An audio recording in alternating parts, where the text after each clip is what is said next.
coming up. It is the 38th edition of the Halifax Jazz Fest. Sure is. That's pretty exciting. Tenille, Goodspeed, Executive Director. Yep.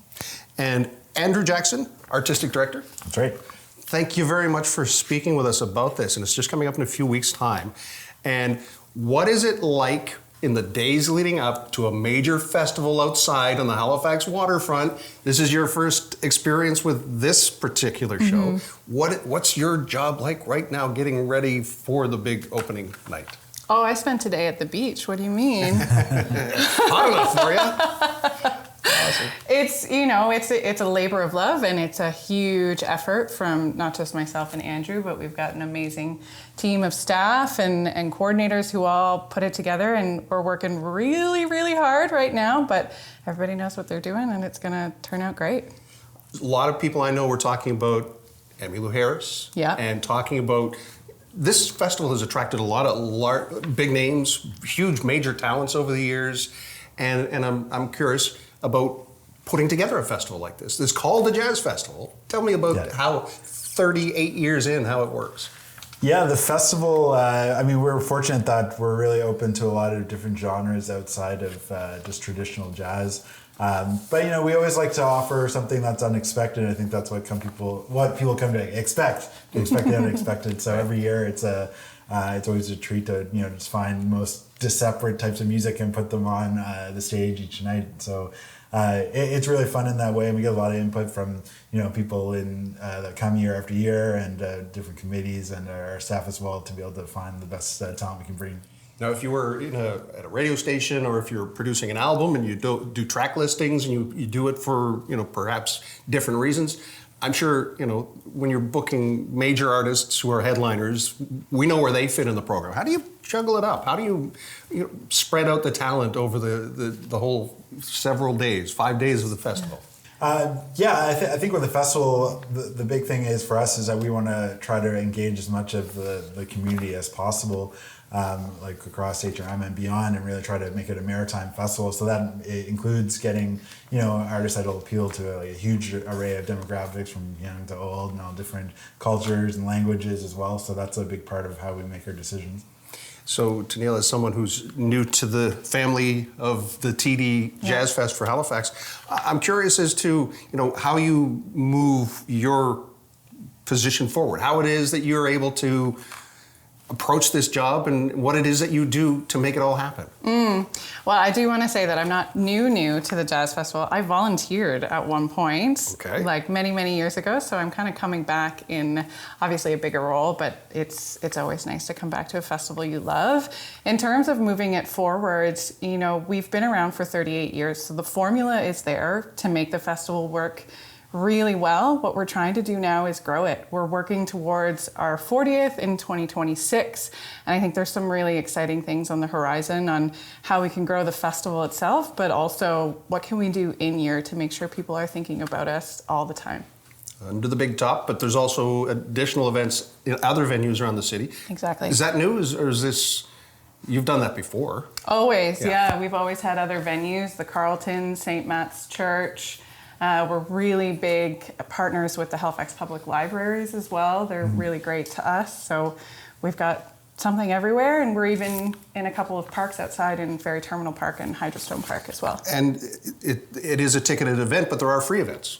Yeah. Tell me about that. Yeah, a majority of our program is actually free to attend. So on the big stage, on the TD main stage, we have free programming 11:30 to 3 from Wednesday to Sunday at the festival. So that's a really great vibe, because there's a ton of activity on the Halifax waterfront during the day, so people can just pop on by, grab a drink, sit under an umbrella and enjoy the music. And we have free programming that goes, as Tenille mentioned, at the Hydrostone Park stage on the weekend, as well as in Dartmouth. We have free shows at the Halifax Public Libraries as well with our Jazz Lab. So it's like a workshop series where people can learn about some of the music of visiting artists and the elements of jazz. We've got late night free programming at the local. We've had the jam nights at the local, so that starts at 10:30 until 1:30. And that was hugely successful last year, and so we're bringing that back again. So tons of free programming for people to take in, which is amazing.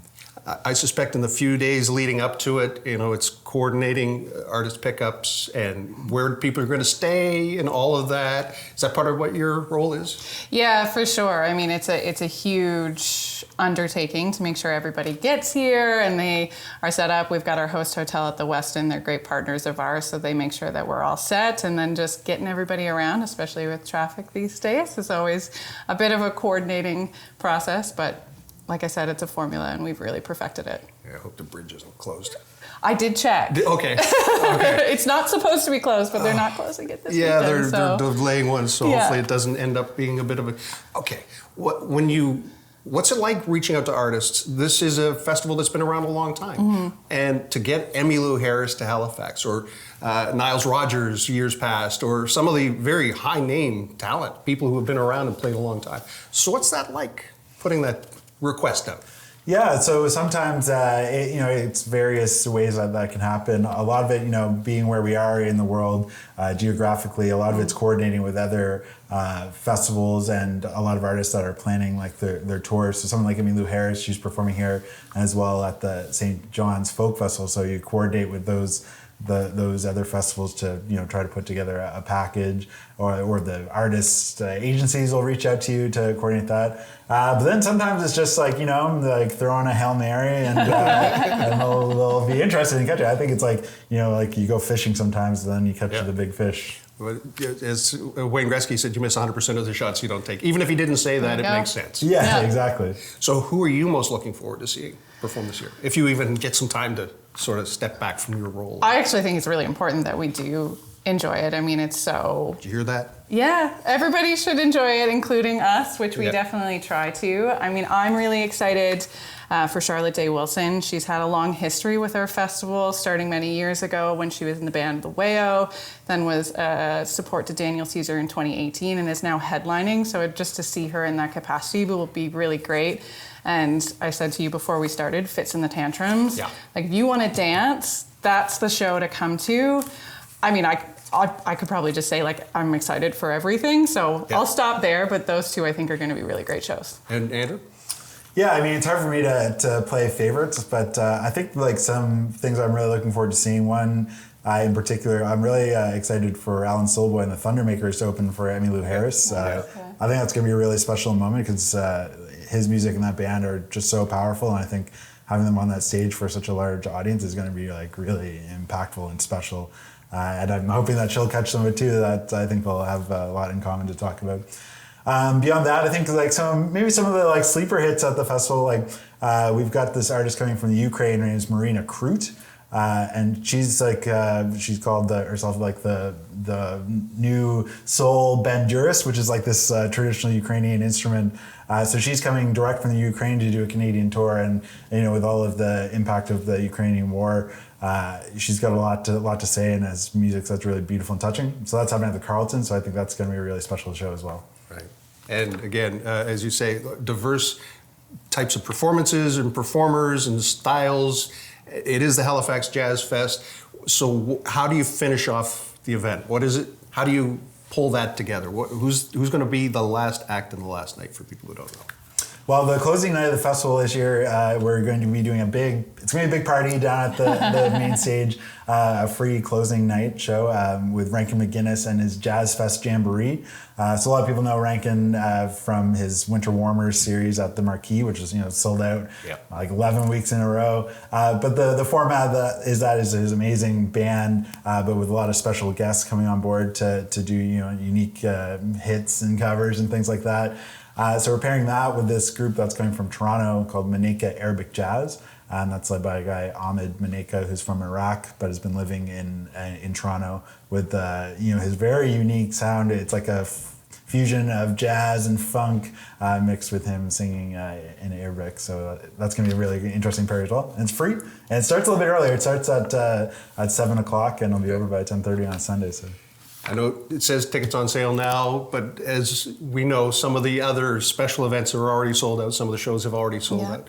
So what's the best advice for people who maybe have said, I'm not come in the past? Do I want to pay and see everything? Do I want to pick something? So what is it that we should tell people if they want to see Jazz Fest? What is it? The best Well, way for I them to mean, do that? if there's a show you want to go to, tickets are moving really quickly. So halifaxjazzfestival.ca, that's definitely where you want to go to buy tickets. But reminder, we have so much free too down at the waterfront and of course around the city. So if you're looking to experience it, we invite you to come down and experience it during the day or any of the times where it's free. Sunday night, as you mentioned with Rankin, it's a great way to get your toes wet, and then next year you're going to want to buy those tickets. Absolutely. And I guess just to close this, dealing with so many artists and there's so many stories, and thankfully people are really excited to get back out and experience live performance, see the art, be in the same room as people as performers and watching all that. Are there any weird rider requirements? Is there anything that I don't want to embarrass anybody, so you can leave names out, but.